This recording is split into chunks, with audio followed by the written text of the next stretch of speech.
Hello students, देखो मेरे साथ बुक है concept of physics by S C. Verma. Chapter है gravitation, class 11th। Most important questions को हम टच करेंगे, राइट। तो चलो, बुक तो आप समझ गए, क्वेश्चन समझो। क्वेश्चन नंबर है 22।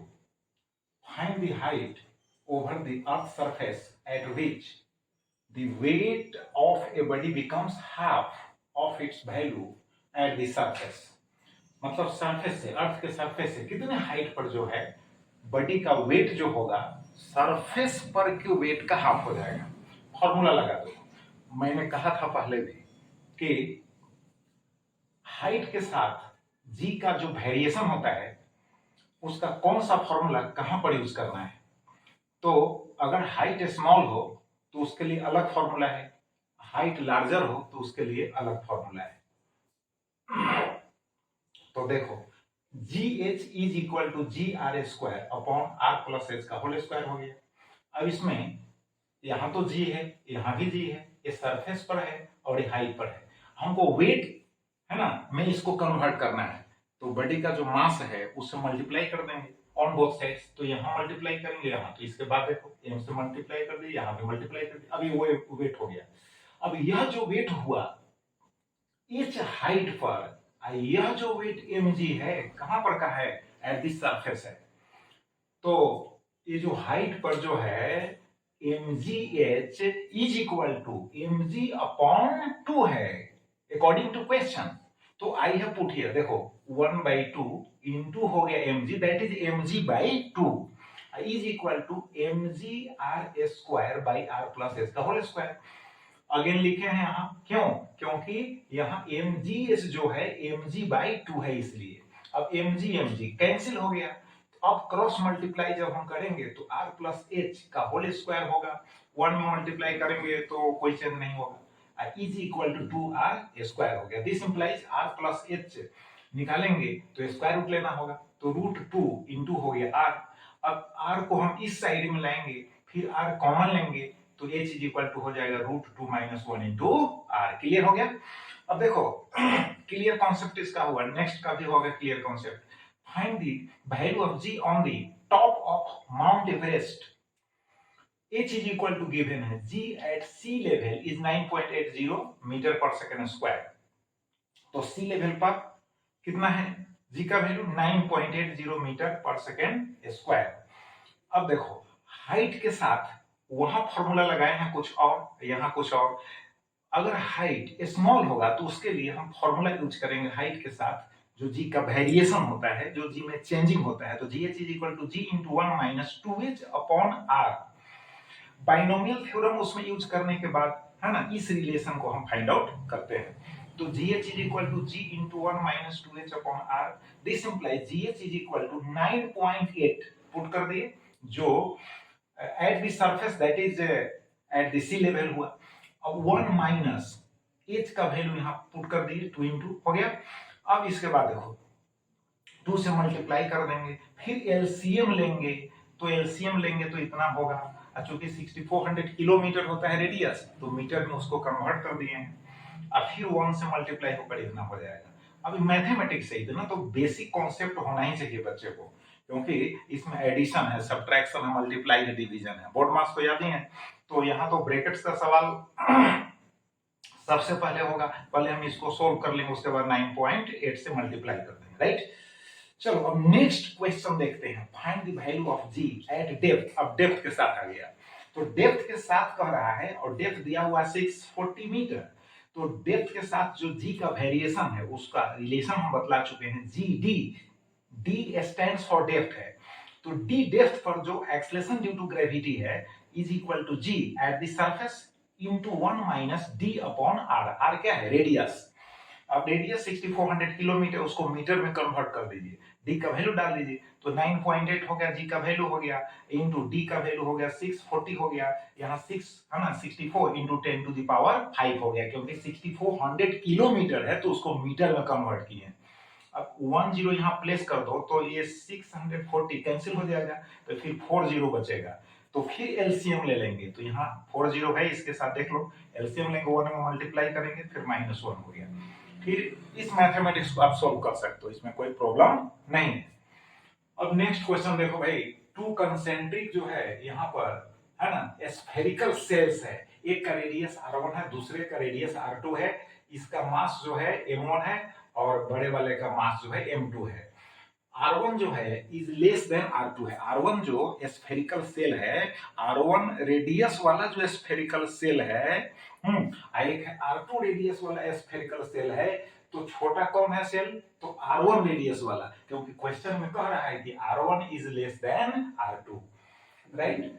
अब क्वेश्चन कहता है कि एक पार्टिकल है जिसका मास जो है m1 है, और वो है कहां पर? तो सेंटर से R1 plus R2 by 2 distance पर है।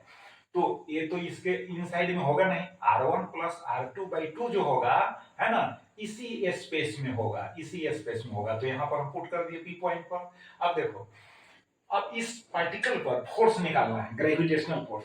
तो याद रखना, कोई भी अगर स्फेरिकल सेल है उसके इनसाइड में अगर ग्रेविटेशनल फील्ड और ग्रेविटेशनल फोर्स फाइंड आउट करने के लिए कह रहा है, तो मेमोरी में सेट कर लो, पुट कर लो, है ना, कि इनसाइड जब कहेगा तो वहां पर ग्रेविटेशनल जो फील्ड होगा और ग्रेविटेशनल जो फोर्स होगा उसका वैल्यू 0 होगा। एक चीज और समझ लो, अगर कोई स्फेरिकल सेल है या स्फीयर है, हॉलो स्फीयर है, और हॉलो स्फीयर के ऊपर में चार्ज जो है यूनिफॉर्मली जो है डिस्ट्रीब्यूटेड है, चार्ज यूनिफॉर्मली डिस्ट्रीब्यूटेड है, और तब कहता है कि फाइंड द, है ना, इलेक्ट्रिक फील्ड, बात समझ गए, electric field inside the hollow sphere that is uniformly charge. तो वहां भी इलेक्ट्रिक फील्ड जो होगा 0 होगा, और जब इलेक्ट्रिक फील्ड 0 होगा तो इलेक्ट्रिक फोर्स भी 0 होगा। तो यहां पर देखो M2 के कारण, देखो M2 के इनसाइड में हो गया पॉइंट P, तो M2 के कारण जो ग्रेविटेशनल फील्ड है और ग्रेविटेशनल जो फोर्स है दैट विल बी 0। तो अब देखो, इस स्फेरिकल सेल के आउटसाइड में हो गया पॉइंट P, तो M1 के कारण जो है फोर्स निकालेंगे, M1 के कारण फोर्स निकालेंगे क्योंकि आउटसाइड में होगा। तो फोर्स इज इक्वल टू क्या होगा? Gm1 इंटू स्मॉल m हो गया, divided by distance r1 plus r2 by 2 का होल स्क्वायर हो गया। अब इसको सोल्व कर लेंगे, इजी है, 4 यहां चला जाएगा, 4gm1 small m by r1 plus r2 का होल स्क्वायर हो गया, राइट। नेक्स्ट क्वेश्चन चलो देखते हैं। एक टनल है, देखो अर्थ के डायमीटर के अलोंग में, किसी भी डायमीटर के अलोंग में क्वेश्चन कह रहा है कि एक टनल जो है खोदा गया है, गड्ढा, कुआं आर पार। तो अब कहता है कि इसके सेंटर से x डिस्टेंस पर एक पार्टिकल है जिसका मास है स्मॉल m है, अर्थ के मास को सपोज कर लेना है कैपिटल M, अर्थ के रेडियस को सपोज कर लेना है कैपिटल R। तो कहता है कि इस पार्टिकल, है ना, पर कितना ग्रेविटेशनल फोर्स अप्लाई होगा उसका मैग्नीट्यूड फाइंड आउट करो। तो देखो, हम x रेडियस वाला जो स्फीयर है, सॉलिड स्फीयर यहाँ है तो अर्थ का ही पार्ट, तो x रेडियस वाला जो सॉलिड स्फीयर है उसके मास को हम सपोज करते हैं m डैश हो गया, अर्थ का मास m हो गया। अब देखो, अर्थ का जो एवरेज डेंसिटी होगा वो रो है, तो हम कहीं भी डेंसिटी यूज करेंगे तो रो ही यूज करेंगे। तो डेंसिटी इज इक्वल टू क्या होता है? मास अपॉन वॉल्यूम होता है ना। तो मास इज इक्वल टू कितना हो जाएगा? वॉल्यूम इंटू डेंसिटी हो जाएगा, और डेंसिटी इंटू वॉल्यूम हो जाएगा। तो देखो, सबसे पहले हम लिख दिए यहाँ density is equal to mass by volume हो गया। तो पूरे अर्थ का हम लिखे हैं rho is equal to m by 4/3 pi R Q हो गया, m का वैल्यू निकाल लिए। फिर सिमिलरली m डैश का बीच वाला जो है ये पार्ट है तो स्फेरिकल, तो उसका वैल्यू हम निकाल लिए मास। तो यहाँ पर आ गया 4/3 पाई एक्स क्यू इंटू रो हो गया। अब m डैश में m से डिवाइड कर देंगे, तो डिवाइड करेंगे तो 4/3 पाई आर क्यू, यहाँ 4/3 पाई एक्स क्यू है, तो एक्स क्यू यहाँ भी रहेगा, आर क्यू वहां भी रहेगा, लेकिन 4, है ना, बाई 3 पाई तो कैंसिल हो जाएगा, रो वहां भी है रो यहाँ भी है, कैंसिल हो जाएगा। तो m डैश बाई हो गया m is equal to x q by हो गया R q. Therefore m dash is equal to हो जाएगा m x q by R Q हो गया, क्रॉस मल्टीप्लाई कर लेना। अब हमको फोर्स निकालना है, तो फोर्स निकालना है तो ये जो पोर्शन है ना, ये पोर्शन और ये जो पार्टिकल है जिसका मास स्मॉल m है, उन्हीं दोनों के बीच में, है ना, अट्रैक्टिव फोर्स वर्क करेगा, आप जानते हो ग्रेविटेशनल जो फोर्स होता है अट्रैक्टिव इन नेचर होता है, बट इलेक्ट्रिक फोर्स जो होता है अट्रैक्टिव इन नेचर होता है और रिपल्सिव इन नेचर होता है। वो डिपेंड करता है चार्ज के नेचर पर। चार्जेज अगर दोनों जो चार्जेज हैं पॉजिटिव नेचर के हैं और दोनों चार्जेज जो है नेगेटिव नेचर के हैं तो वहां पर रिपल्सिव फोर्स वर्क करेगा। अगर एक चार्ज पॉजिटिव है और दूसरा चार्ज नेगेटिव है तो वहां अट्रैक्टिव नेचर शो होगा, राइट। तो F is equal to g m dash m by x square हो गया, वैल्यूज पुट कर दिए, निकल गया। तो चलो आप इनको रिवाइज करो और देख लो एस सी वर्मा साहब की जो बुक है नीट के लिए जेई के लिए दी बेस्ट प्रैक्टिस बुक है। ऐसे मार्केट में बहुत सारे बुक्स मिलते हैं लेकिन पहले एक बुक को तो प्रैक्टिस करो यार। ऐसे बुक्स का झमेला में रहोगे तो सोचते ही रह जाओगे। कोई एक बुक को प्रैक्टिस करो, इसलिए हम इसको सेलेक्ट किए आपके लिए। अब मोस्ट इंपॉर्टेंट जो क्वेश्चन होगा ऐसे हम डिस्कस करते चलेंगे। आपका काम है प्रैक्टिस करना। फिर जो प्रॉब्लम होगा अगर इसको अंडरस्टैंड नहीं करने में फिर हमसे बोलिएगा, कमेंट में लिखिएगा तो हम उसको डिस्कस कर देंगे। Thank you very much.